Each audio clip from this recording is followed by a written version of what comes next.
Welcome to Wired to Hunt's Rut Fresh Radio. I am Spencer Newmarth, and joining me is Mark Kenyon. Mark, you are now back home in Michigan, but you are fresh off a trip. How did that trip go? And give me a rundown of the deer activity that you saw.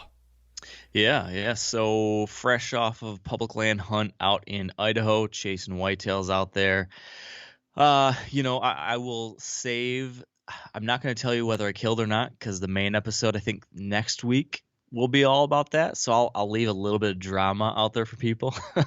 But I will tell you that it was a good hunt. We had quite a bit of activity despite a lot of hunting pressure. We were in deer every night, just about every night. So it was interesting. A lot of interesting stories to share there. And I guess the theme of these episodes, right, is recapping what we saw and what we're expecting. So I can tell you that I was hunting that first week of September, and the biggest thing I noticed, Spencer, was time of movement. We had temperatures, in the evenings ranging from like mid 70s to mid 80s. And even in spots where I actually thought we could get away from hunting pressure, and when it was cooling down in the evenings and shady way back in the cover, I was thinking, man, I bet you 2 hours before daylight they'll be moving here. I mean, we were tight in the bedding area kind of stuff. And even then, our movement was super late. It was almost to a T, the last 15 minutes, last 20 minutes maybe. I think there was one night that I saw stuff, 45 minutes before dark, but really it was an absolute last hour, last half hour of daylight kind of thing. Zero movement until the very end of the day. And so that was something that was noticeable. And then I did hunt some mornings, and those mornings, it was kind of the opposite. It was morning activity for that first hour and a half maybe. It was a little bit later in the mornings we saw some movement, but again, I was hunting really far away from the food sources, way back in the cover. So it took a while for those deer to get back to me.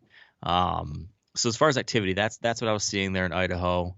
Temperatures, like I said, were right around average for this time of year. So there was no big fronts. Like we talked about last week, it was a kind of a standard week of weather across a lot of the country, and that's what I experienced. It was no big fronts, it was no big precipitation events, just kind of average temperatures, and I would say average activity. We saw deer every night. There was never a time when it was like, oh my gosh, this is the best night I've ever seen. At the same point, there was never days where we were wondering, why are there no deer here?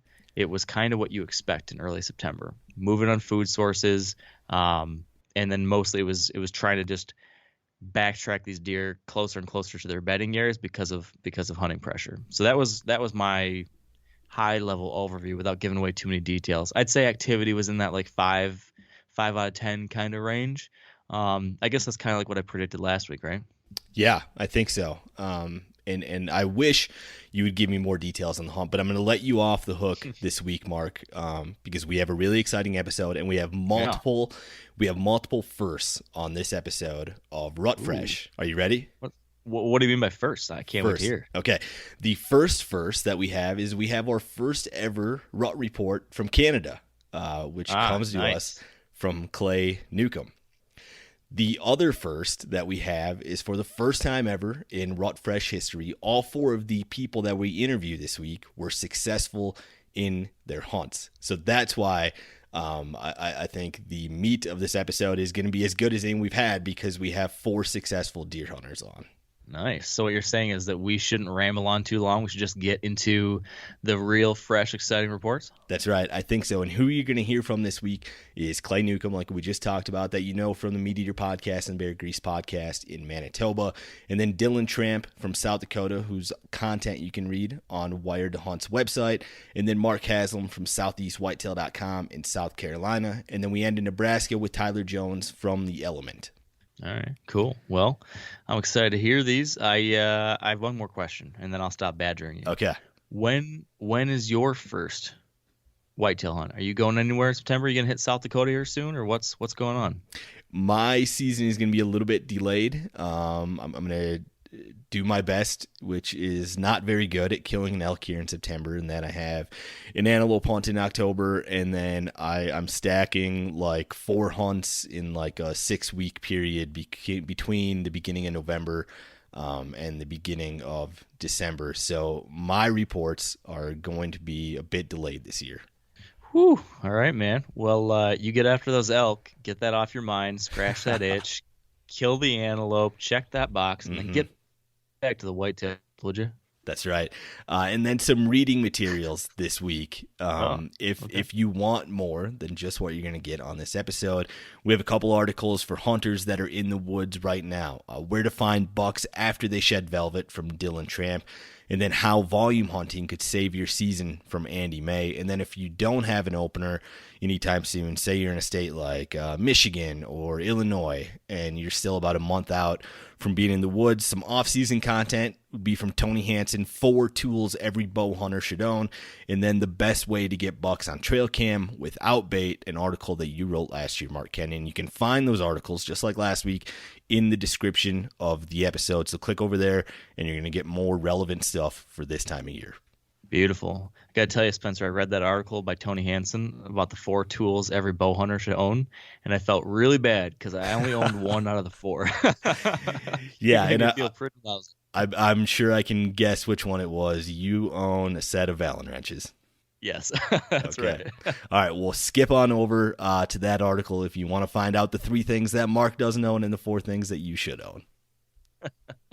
All right, Spencer, that sounds like a good plan. We'll talk to you next week, man. Looking forward to it. All right, and joining us on the line first is Clay Newcomb, who you know from Meat Eater and the Bear Grease podcast, who was hunting in Manitoba. Now, Clay, in Manitoba, what would you say the buck activity has been lately on a scale of 1 to 10? So I've been in Manitoba for the last 6 days, and I would rank it as a 7. We had no trouble seeing mature deer every day, but we're at an advantage in Manitoba where we're at, in that you can see a long distance. You can see a long ways because we're hunting alfalfa fields and oat fields and wheat fields. And so, you see deer from a long ways off. So the deer were moving, but the bigger deer typically were not moving until the last 30 minutes of daylight on either side, in the morning and in the evening. So, we saw deer, but they certainly were not moving all day. It was just kind of your typical early season feeding patterns. And you killed a buck a couple days ago. Tell us about that setup, why the deer were traveling through that area, and why you were on that spot. There's a 70-acre patch of agriculture that typically is all in alfalfa. This year, about 60 acres of it was in oats and 10 acres was in alfalfa. And they eat the oats, which it's not oat. They weren't eating the grass from the oat, like the green part of the oats. These were dried oats that were about to be harvested, and they're actually eating the seed heads of these oats. But they preferred the alfalfa. So there was only 10 acres of alfalfa, and it was kind of tucked back in this little pocket. And in the morning time, we couldn't get on the alfalfa because we'd spooked deer, but they had a peculiar exit route where these deer were traveling about a half mile through open country and coming right past a little neck of woods. And it was an obscure place, but just historical patterns. We just knew the deer crossed there, and it's real easy to get in. You don't bump any deer. You climb up in a tree. You think, what the heck am I doing here? And then as soon as it gets daylight, you see deer coming towards you. Typically, some percentage of the time, that's the exit route they use. Some percentage of the time, you don't see deer at all from there. But the 2 mornings we hunted it, we had bucks in bow range just after legal light. And basically, the second time we hunted in there, I had a deer come by that I watched for several hundred yards, and he came right into bow range coming off of alfalfa. Now, how did your morning setups differ from your evening setups? Very different in that where we were hunting, we could not get on the food in the morning without bumping deer. And so in the evening time, we were right on the food. We were basically playing the wind. Just imagine a rectangular field, 10 acres, and the deer were where they came into the field was a gamble. It could be many different places, but we would hunt the most favorable side. We were using tree sticks and saddles. And then we actually eventually were setting in a box stand that was on the property set up for rifle hunting because we watched deer feed within bow range of it all one evening. So we were flipping from end to end, hunting this field. And that strategy never came to fruition because we ended up killing one in the morning off of the field as they were going back to bedding from the food source. But so we were on the food in the evening and then hunting travel corridors, going back into bedding in the mornings. The buck that you killed was hardhorn, but what percentage of the rest of the whitetails you were seeing were still in velvet? I would say 80% were in velvet on September 1st. That was the first day of our hunt, was September 1st. And yeah, 8 of 10 bucks would have had velvet. And it seemed to me like the more mature deer were the ones that had shed and were hard horned. We quit hunting after we killed the deer, so we were done hunting by September the 3rd. But I would suspect by next week it'll probably be opposite of that. I would imagine 80% will be hard, 20 to 30% will still be in velvet. It sounds like a lot of the activity that you were seeing were bachelor groups traveling together. Did that change at all during your 6 days there? Did you see those bachelor groups break up at all, or were they still together the same way the first day as it was the last? Okay, I saw no change in the way they operated, but it was surprising to me because there were bachelor groups of younger deer that stuck together pretty tight, but the big deer, he was all on his own. Like one day we watched him walk a half mile across an open field by himself to come into the alfalfa to meet a younger bachelor group of deer. We also would see the odd, just young 2-year-old buck off by himself that would come into the alfalfa. So it's kind of like they congregated all night together, and then 4, 5, or 6 might bed together, but the odd one would just spike out by himself and not be with that group for the majority of the day. So they were kind of broke up more than I anticipated they would be. Going forward then in this next week or so, what do you think that buck activity is going to be on a scale of 1 to 10 in Manitoba? I think it'll maintain in that 7 range of what I said. It's just going to keep getting cooler. There are crops being harvested right now that is affecting deer movement, but the green stuff is going to be good. Probably even more after the frost with the green stuff that is cold tolerant, like wheat and alfalfa. But I think it's going to continue to be really good, especially in the next week before the bachelor groups really break up. I think after about September 15th through about October 15th, October 20th, up there, it gets a little bit harder, but right now they're just really predictable on these kind of late summer patterns, So next week would be a fantastic week up there, I think. All right, Clay, congrats on the successful hunt. Thanks for joining me, and good luck with the rest of your fall. Thanks, Spencer. Appreciate it. All right, and joining us on the line next is Dylan Tramp, whose articles you can read on Wired to Hunt, who is hunting in South Dakota. Now, Dylan, in South Dakota, what would you say the buck activity has been lately on a scale of 1 to 10? Scale of 1 to 10, I think we're still hanging on to about an 8. The bucks that are unpressured, I should say, are kind of sticking to their summer feeding patterns and are definitely still moving that last hour of light. So I think we're a solid 8 still. Now, back on August 23rd, you wrote an article for Wired to Hunt that was about how to kill a whitetail buck on opening day. You did not kill a buck on opening day this year, but you killed a buck on the second day of the season. Tell us about that hunt and how that went down. Well, yeah, just a little bit of summer scouting went into play, but knew his general area and had a really good idea. Didn't have confirmation of his bedding, but knew within a 100-yard radius roughly where his bedding would be. So I slipped in between the bedding and his food source on day 1 of season, evening hunt, and had an encounter, but the wind got a little swirly. Setup wasn't perfect. then he busted me, but returned 2 hours later, so he wasn't overly spooked. So I knew where he was going to end up the next day, hopefully, and that he wouldn't shift his pattern too dramatically. And about 15 minutes prior to dark, he shows up right on script and stuck an arrow in him. Now, it was clearly no accident that you were in that area hunting that specific buck. Tell us about the scouting that went into that and the kind of encounters that you had leading into opening day. Yeah, I started my whitetail scouting here in the Black Hills of South Dakota mid-July. I don't remember the date, but just checked my usual areas, did some glassing, did some looking from the roads, and then stomped around a few new areas that looked like they had potential. Found this guy, kicked him out of his bed about 11 o'clock, knew right exactly where he was bedding that day, and he ran to a different piece of Forest Service and kind of adjusted his bedding area, but he was still within 200 yards of there.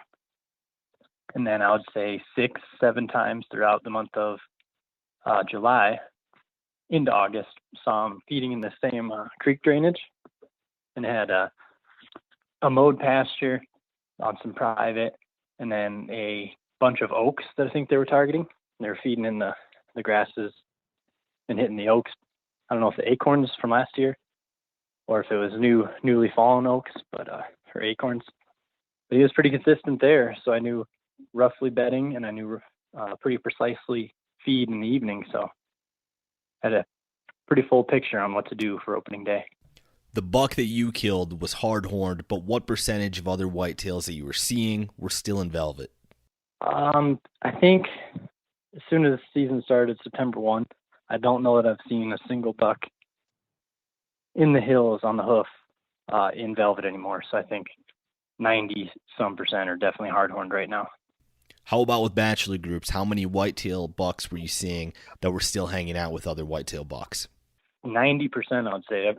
Every buck that I had been targeting and watching over the summer was still hanging out with his bachelor group up until just a few days ago. Now, what other food sources besides the mowed pasture that you were kind of hunting do you think are relevant right now in the Black Hills? From what I'm seeing, just doing some continued scouting for family, they're still hitting grasses, but any kind of bushes that are any kind of greenery that's kind of starting to change appears to be pretty palatable right now because they're hanging out in kind of that north-facing, heavily vegetated brush. They're liking that right now on top of the grass.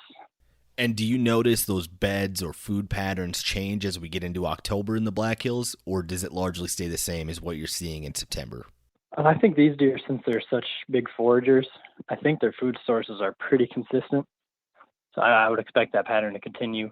And then maybe once all the leaves have fallen, then there'll probably be exclusively grasses and maybe some acorns from here and there. But I think the pattern stays pretty consistent as far as what they're feeding, and it's more or less dictated by hunting pressure. Going forward then in this next week or so, what do you think that buck activity is going to be on a scale of 1 to 10 in South Dakota? In South Dakota in general, I would say we're still hanging on to a 7. Buck patterns will still stay consistent here for maybe another week or so until bachelor groups are breaking up and bucks are kind of establishing their new pecking order and kind of their new little core area. So I think we'll still be at a 7. All right, Dylan, congrats again on the awesome buck. Thanks for joining me, and good luck with the rest of your fall. Thank you. You too. All right, and joining us on the line next is Mark Haslam from SoutheastWhitetail.com in South Carolina. Now, Mark, in South Carolina, what would you say the buck activity has been lately on a scale of 1 to 10? Spencer, I would say the past week in South Carolina, buck activity has probably been somewhere around a 3 to 4 scale. It was a lot higher when the season opened August 15th. We see a lot more mature bucks still on that summer pattern, but it's almost like clockwork that about the 3rd, 4th week in August, they start to slow down coming out in daylight hours, start to shift out of that summer pattern. And by the time that 4th week in August rolls around, velvet's starting to peel for most bucks, and they are decreasing daylight activity. And we're now in that lull period between velvet season and pre-rut. Well, Mark, you just killed a great buck in South Carolina. Tell us about that setup, why you were in that area, and why that buck was in that specific area. So yesterday morning, that hunt worked out. I can honestly say it worked out exactly how I had mapped out in my head the night before and waking up at 4 a.m. Typically, it doesn't work that way. It hadn't worked that way all season since the opener. Since the opener, I've been hunting over food sources, destination food sources. Since then, since we're in that lull period, what I decided to do is set up outside a good bedding site that I know where bucks traditionally bed. It's a clear cut on the edge of a Carolina bay. It's about 4 years. It was clear cut about 4 years ago, replanted, and it's very thick and dense, and it's tall enough to shade out the sun, and mature deer will bed in there during the heat of the summer. So I knew traditionally they bed in this area, and being in this lull period right now, you don't really know you don't know how often bucks are going to get up and move early enough in the evenings to possibly get on them. I don't know if they're going to move, 3 or 4 days a week early, but what I do know is the lowest temperatures you're going to have every single day is at night. And so bucks, they might not get up, they might not start moving before the sun goes down, but they're going to be out in the middle of the night unless there's a torrential downpour or some heavy fog. They're going to be feeding all night, and they're going to book it back to make it to their bedding right before first light. So I went in about an hour before sunrise, got set up in about a 25-year-old pine stand that had been thinned several times, had been burned, so it was good open woods for me to be able to see, 200 and 300 yards any which direction. But with that TSI work, the vegetation's a foot to 3 feet tall, so deer feel comfortable in it. And I was about a couple hundred yards from that bedding site that I know bucks traditionally bed in. And it happened how I envisioned. I think first light was at 6:38, and I think I shot by 6:55. I had 3 bucks that came in, small bachelor group. The buck I shot, it looked like a 2-year-old, and then a spike that was behind it. They were all hard-horned, and they were going right back to bedding right at first light. I know you've had a lot of success in the past hunting mornings in early season. I feel like you have a different mindset when it comes to those setups than other hunters. Tell us about what you like about hunting mornings in August and September. What I like about hunting mornings it'll continue on what I just said, is that the coolest people get hung up on temperatures. The coolest part of every single day is going to be overnight. And so, like I said, bucks might not get up and might not start moving until like 2 a.m., but they're going to be feeding, moving around all night. And then I've had a lot of success climbing and being mobile outside bedding. If you can get on some bucks around the opener, you can catch them on that summer schedule. But I feel like pretty quickly, mature bucks, everyone in South Carolina is not hunting that early. But what happens is, I think some hunters don't really connect the dots, is that the full season hunting either sex opens up September 15th, but most people are hunting late September or at least the 1st of October when like pre-rut and rut starts to kick off. So this time of year, early September, hunters might not be out there taking the woods on the stand, but they're doing property work. They're planting food plots, running trail cameras, hanging stands, trimming roads, bush hogging. So their presence is there right now, and deer pick up on that. And so the most of the success I've had early season has been climbing and being mobile. And you got to, as far as wind, because with the warmer temperatures we have down here in the south, wind can swirl and it can be very, very inconsistent unless we have a cold front. But if you can get tight on bedding with good wind, you can catch bucks moving back right there at first light. And it's going to be about the first 30 minutes. And that's really going to be about it. It's going to be very quick. But if you try to be too aggressive and to hunt that way in the evenings, you're probably going to blow the area out, because you're going to have a ton of does and a ton of young bucks that are going to wind you and are going to blow the mature bucks out that aren't moving that early. What food sources do you think are relevant for whitetail hunters right now in that part of the country? Peanuts, soybeans are killer. Corn's good as well. It just depends on, if it's farm corn, they probably, they're not going to cut it. They're not going to bush hog shooting lanes for you. So it's going to be very tight. Most of the corn has already been harvested because we've had some dry weather and the corn's dry enough. But soybeans and peanuts right now are killer. What I've noticed is not many mature bucks have been coming out on those ag fields in the evenings and until late. So what I've been focusing on and what I focused on yesterday morning for that hunt was the food source and the timber. As I mentioned before, if you hunt on ground the southeast, whether you're the property owner or maybe it's even public land or the timber company, if they're doing any kind of timber stand improvement, if the pine trees have reached at least 15 years or more, it's probably ready for a first thin. If they've been thinned, if they've been burned, if you don't have food plots or ag fields, take a look at that native vegetation. Take a look at the briars, American beautyberry, all those plants. Take a look at them, watch them, look for browse line, and look for that native vegetation. Because with all this killer rain we've had all summer, there is so much green, very tender, succulent plants out there where deer, they're going to hit those areas from bedding and going to those destination food sources that are wide open fields that they're probably not going to hit until later in the evenings. Going forward then in this next week or so, what do you think that buck activity is going to be on a scale of 1 to 10 in South Carolina?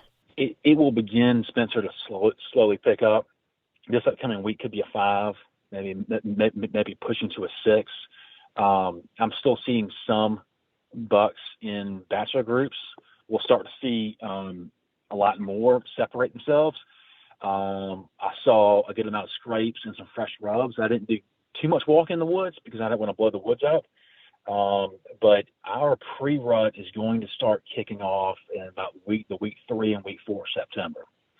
I had 2 young bucks that were sparring Saturday morning, and I will routinely get them in some sparring, light fighting that 3rd, 4th week in September. So bucks are going to be out. They're going to be hitting those community signposts, making their presence known, socializing, establishing, and making sure they know that dominant buck hierarchy, and we're going to start to see more and more buck activity taking place. And they're going to start to show up back on those destination food sources in about 2 to 3 weeks. Towards the end of September, these mature bucks are going to start showing up in these fields and food plots, making their presence known, showing themselves, making sign, and as they prepare, as that testosterone flares, and we're on the cusp of that first heat cycle.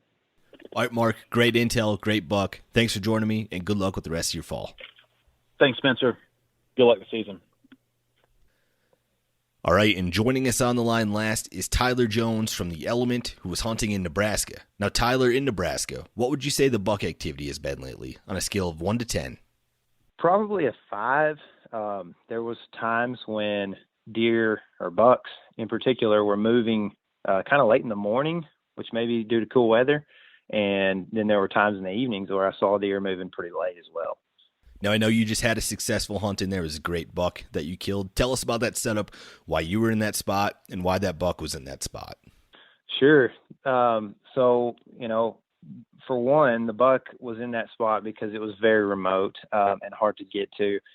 I don't try to he-man it too much, but I do like to kind of observe the situation. As we got later in the hunt, I started seeing that bucks in particular and deer were kind of scarce near the roads. A lot of that stuff was getting hit. There was quite a few people out there in the area hunting. And so I think that I just decided, well, as it gets later in the hunt, you got to, you don't have an opportunity to kill a deer close to the road as easily. So ended up going back into a remote section that had, was pretty steep, really. That was another thing, and then on top of that, the deer movement was somewhat predictable. due to crop fields that were several hundred yards away as well. What were the crop fields that you were focused on that hunt? I actually never saw what I assumed was corn, but it was on a pivot, and it seemed like, according to OnX, it was corn in the past, in last year, that being. And so I assumed it was corn. It also looked different color on the map than the other two small pivots that I was seeing, and those were Milo, which I've seen in the past hunting Nebraska the last couple of years, that they will definitely use that Milo. I don't know if they're eating it a bunch this time of year necessarily, but they're in it a lot because it's cover. And something about just agriculture in areas where there's not a lot of it, it's just like something for them to move to at night, whether it's highly preferential or not. So how far off of the food source were you actually hunting? A little over 100 yards from the Milo. The corn, though, was probably closer to a half mile away. And that's when I saw that evening that I shot the buck, I saw two bucks. I actually shot the smaller of the two that I'd seen, but they were probably 45 minutes apart, and neither one of them really appeared to be heading to the Milo. They were headed to the direction of the corn. But that was about as close as I could get. I didn't want to get super close to the fence line because I don't want to shoot a deer that runs onto private really and have to deal with all that. So I was probably a half mile from the corn or so. Now, the buck that you killed was hard-horned, but what percentage of the other whitetails you were seeing were in velvet versus not in velvet? Anything over a year and a half, or what I assume was a year and a half old, was hard-horned. Pretty much everything we saw. We saw a really good deer in the headlights one night as we were driving in. The first night, actually, as we were driving in, getting really close. Saw a big 11-point. He was hard-horned. And then everything, which we didn't see a ton of bucks. I don't know if they've been hit with EHD or not. I hadn't heard any reports really from that area. And it seemed like Nebraska didn't get hit as hard with drought this year overall as some of the other states up there. But I did have a buddy that was hunting in the area that sent me a picture of a velvet buck that was dead near a swamp. So kind of assume EHD, but maybe not. I don't want to be a fear monger. But everything other than the little kind of dinkers were pretty much hard horn. I was kind of surprised, actually. Were a lot of the bucks that you were seeing in bachelor groups? No, it's kind of the same thing. It was probably some of the biggest bucks that I saw, or most, if not all the biggest bucks that I saw, were pretty much in a loner state. The smaller bucks seemed to be a little bit more batched. I hunted a spot that had 5 bucks in the area. 3 of them ran together, and they were all like forkies or spikes pretty much.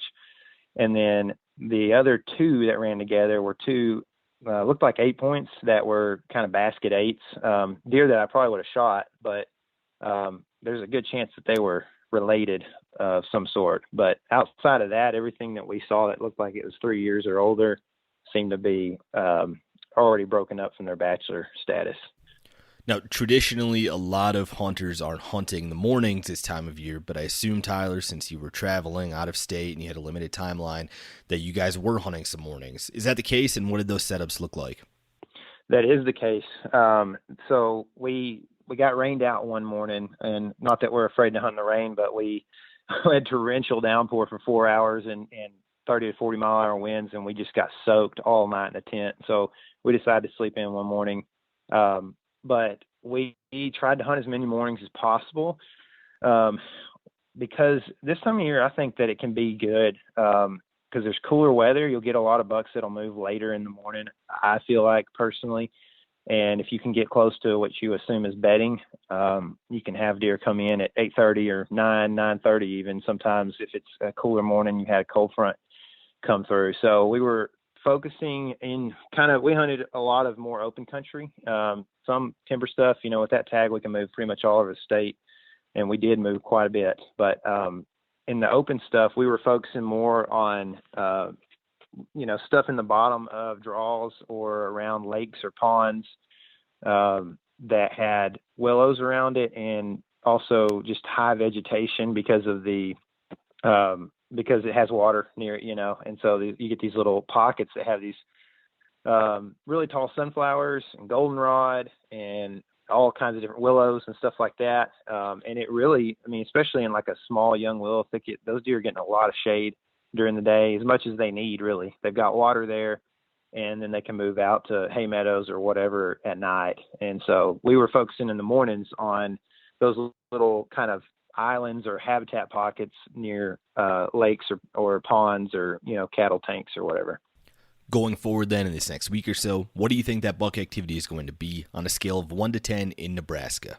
I think it's going to depend on the weather a little bit, and I kind of have unplugged from the weather out there, so I'm not sure what that looks like, but I would assume if the weather stays pretty stable to what it's been, which was kind of low to mid 80s, I would assume that it just continues to pick up. The deer that I shot actually had some little flakes of tree bark in his bases and all the burrs and stuff, like not just that he had rubbed the velvet off, but that he had actually been rubbing a tree as well. Just kind of that elevated testosterone is what gets him out of velvet, and then eventually that just continues to rise. I can see that being the case. I can see the cool weather and the changing of the season, and the grass is turning different colors and stuff, so different things are coming into preference for the food and everything. And I would assume it would stay really in that 5 or 6 range, 1 to 10, but it could be really focused with all the pressure they've had in the first week, so you could find a pocket and really get into some bucks. All right, Tyler, well, congrats again on the great buck. Thanks for joining me, and good luck with the rest of your fall. Thanks a bunch, Spencer. Thanks for having me on again, man. And that concludes this week's episode of Rut Fresh Radio. Thanks to Clay, Dylan, Mark, and Tyler for joining me, and thank you guys for listening. Like I mentioned earlier, there are some reading assignments in the description of the episode on topics like where to find bucks after they shed velvet, how volume hunting could save your season, 4 tools every bow hunter should own, and the best way to get bucks on trail cam without bait. Those are some really good articles from some really good hunters, and I think anybody who likes whitetail will find value in that content. I hope you give them a read before our next episode, and until then, stay wired to hunt.